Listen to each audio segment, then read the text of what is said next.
میر چاکر خان رند میر شاہک خان رند کے بیٹے ہیں۔ میر چاکر خان رند یا چاکر اعظم صرف ایک نام یا ایک شخصیت نہیں، بلکہ بلوچوں کی تہذیب و ثقافت، تاریخ و تمدن، معیشت و معاشرت، اخلاق و عادات، بہادری و جواں مردی، جوش و جذبہ، گفتار و کردار، اثار و قربانی، ایفائے عہد اور انتقام کا نام ہے۔ سردار میر چاکر رند خود بھی بہادر تھے، اور بہادر دوستوں کو ہی نہیں بلکہ دشمنوں کو بھی قدر کی نگاہ سے دیکھتے تھے۔ اور بقول میر چاکر، بہادروں کا انتقام بھی مجھے پیارا ہے، جو میرے اونچے قلعوں پر حملہ کرنے کی ہمت رکھتے ہیں۔ میر چاکر خان مکران کے قیام کے دوران اپنی ابھرتی جوانی میں ہی قوم میں مقبول ہو گئے تھے۔ قلات پر حملے کے دوران بہادری کے وہ جوہر دکھائے کہ لوگ انگشت بدنداں رہ گئے۔ میر شاہک کے انتقال کے بعد پورے رند علاقوں کا حکمران ان کا بیٹا میر چاکر تھا، اور رندوں کی تاریخ کا سنہری دور تھا۔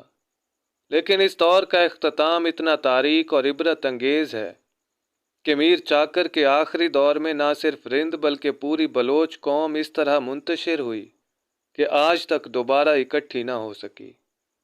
میر چاکر کا دور بلوچوں کا عروج اور خوشحالی کا دور تھا، اور آج بھی بلوچ قوم کا اجتماعی طور پر ہیرو میر چاکر رند ہے۔ بلوچ آج بھی میر چاکر کا نام عزت و احترام سے لیتے ہیں۔ بقول میر چاکر، مرد کا قول اس کے سر کے ساتھ بندھا ہے، اور میر چاکر اپنے قول کا دھنی تھا۔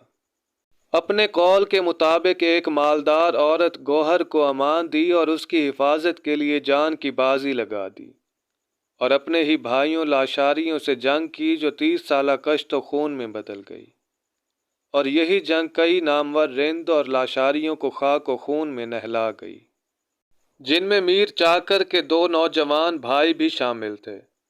بلوچوں کی معاشرتی زندگی میں وعدہ خلافی کے علاوہ جھوٹ بولنا معیوب سمجھا جاتا ہے۔ بقول چاکر خان رند کے، سچ بولنا بلوچوں کا شیوا ہے اور جھوٹ ایمان کی کمزوری کی نشانی ہے۔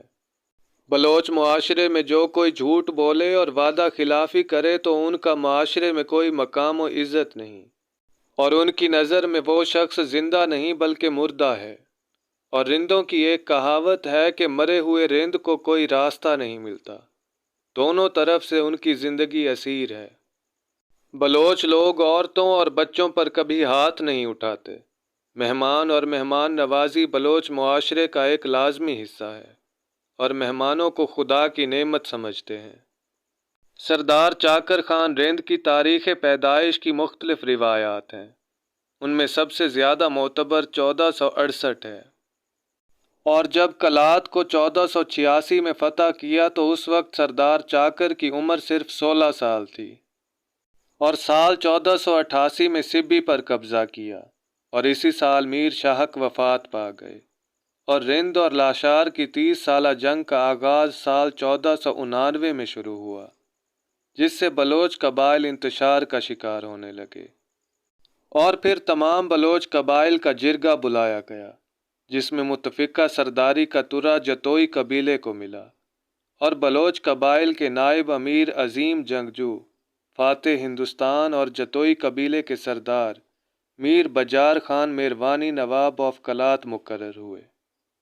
تاہم رند اور لاشار کی جنگ بندی تو ہو گئی مگر ان کی صلح نہ ہو سکی۔